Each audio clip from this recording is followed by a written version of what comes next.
वो ये कहते हैं ना कि उनकी सब योजनाएं किसी न किसी डर की तरफ पहुंचाती हैं। जब भारत के किस हिस्से में धमाके नहीं होते थे? दिल्ली में, मुंबई में, जयपुर में, नागपुर में, लखनऊ में, वाराणसी में, गुवाहाटी में, हैदराबाद में, बेंगलोर में, चेन्नई में चलती बस में धमाके, चलती ट्रेन में धमाके। वो भारत में डर नहीं लगता था, क्योंकि वो सब तो सेकुलरिज्म का सुंदर संगीत था। जब भारत के ऊपर कोई भी आतंकवादी घटना हो जाती थी, सरकार कोई प्रतिक्रिया नहीं करती थी, वो डर नहीं लगता। तो आपको सेकुलरिज्म शब्द से इतना ज्यादा परहेज क्यों है? हमें परहेज नहीं है, संविधान निर्माताओं को परहेज था। उन्होंने तो जोड़ा, प्रेमबल में जोड़ा। कब जोड़ा? किसने जोड़ा? धर्मनिरपेक्ष शब्द जोड़ा। देखिए, अब दोनों बातों का उत्तर देता हूं। कॉन्स्टिट्यूएंट असेंबली की डिबेट जाके पढ़िए। सेकुलरिज्म शब्द आना चाहिए, यह प्रस्ताव किसने किया था आपको पता है? कॉन्स्टिट्यूएंट असेंबली के एक सदस्य मिस्टर केटी शाह। फिर इस पे डिस्कशन शुरू हुआ। सबसे पहले बोलने वाले थे एचएन मुखर्जी, उसके बाद लोकनाथ मिश्रा, फिर पंडित नेहरू ने भी उस पर डिस्कशन में पार्टिसिपेट किया, और फिर अंबेडकर जी के संविधान में तय हुआ कि सेकुलर वर्ड नहीं होगा। कारण उन्होंने कहा अगर सेकुलर होगा तो माइनॉरिटी नहीं हो सकता, माइनॉरिटी होगा तो सेकुलर नहीं हो सकता। और पंडित नेहरू का बहुत आग्रह था कि माइनॉरिटी वर्ड रहना चाहिए, इसलिए सेकुलर शब्द अंबेडकर जी के संविधान में रिजेक्ट हुआ। मगर 1976 में लोकतंत्र के सबसे काले अध्याय में पूरे विपक्ष को जेल में डालकर लोकतंत्र का गला घोटकर यह शब्द जोड़ा गया, और फिर उसकी डेफिनेशन जानते क्या की गई जो आपके मुंह से निकला? धर्मनिरपेक्ष। अब ये बताइए, ये देश धर्मनिरपेक्ष है क्या? संसद के स्पीकर की चेयर के पीछे क्या लिखा है? धर्म चक्र प्रवर्तनाय। सारी संसद धर्म के चक्र के प्रवर्तन के लिए। सुप्रीम कोर्ट के एम्बलम पे क्या लिखा है? यतो धर्मस् ततो जयः। और भारत के राष्ट्रीय ध्वज पे जो अशोक चक्र है वो क्या है? सारनाथ का धम्म चक्र है। मान्यवर, धर्म निरपेक्ष देश नहीं, धर्म प्राण देश है, यह पंथ निरपेक्ष देश है।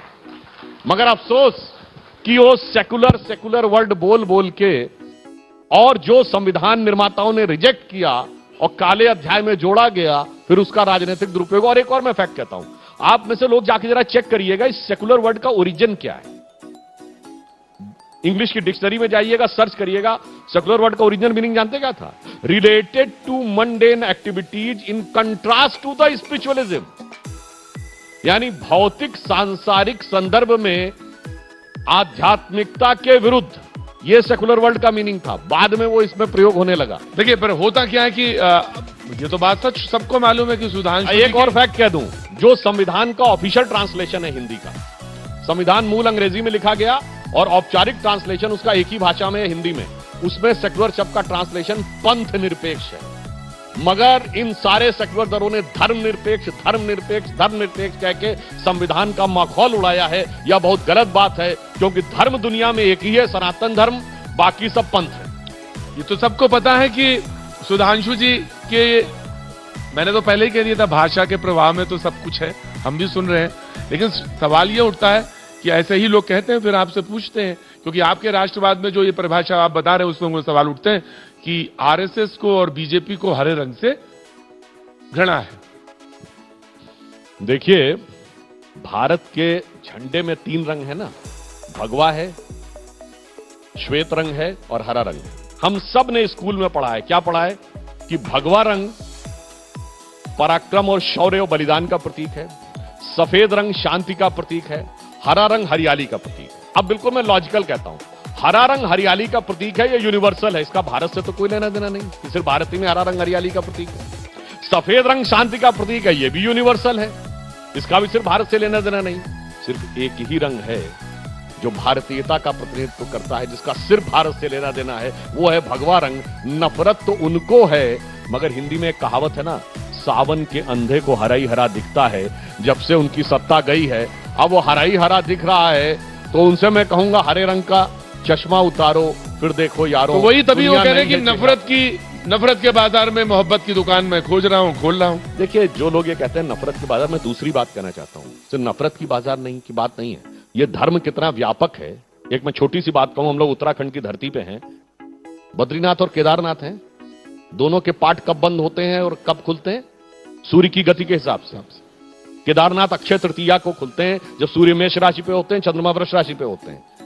बद्रीनाथ जब सूर्य वृष में आते हैं तो उनके पट बंद होते हैं, फिर वृश्चिक में आते हैं तो फिर खुल जाते हैं। ये बताइए दुनिया में कौन ऐसा है जिसको एस्ट्रोनॉमिकल कैलकुलेशंस हजारों साल से पता थे कि एग्जैक्टली जब इस पॉइंट के ऊपर प्लैनेट्स होंगे तब ये उठेगा, और जब उस पॉइंट पे होंगे तब वो बंद होगा।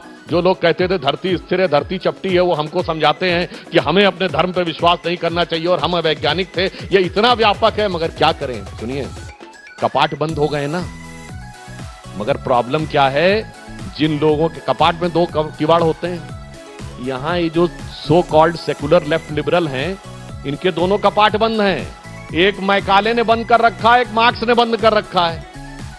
अब इसी कारण को दिखाई नहीं पड़ता। अच्छा, फिर कभी कभी क्या होता है, दरवाजे में थोड़े छेद भी होते हैं ना देखने के लिए, जो थोड़ा बहुत छेद है ना, वो मोदी विरोध के मोदिया बिंदु ने बंद कर रखा है, तो कुछ दिखाई नहीं पड़ता। तो उसके लिए हम क्या करें भाई? तो कोई व्यक्ति समर्पण के साथ काम करता है तो वो राष्ट्रवादी नहीं है। जैसे मिसाल के तौर पे अगर कोई जूता गांठता है सड़क के किनारे तो वो राष्ट्रवाद है या नहीं है?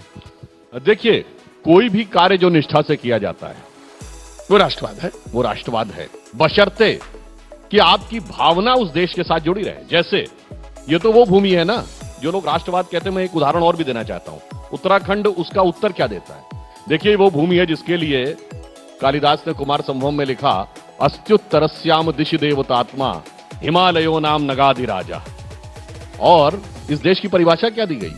हिमालय समारभ्य यावत इंदु सरोवरम तद देव निर्मितम देशम हिंदुस्तानम प्रचक्षते।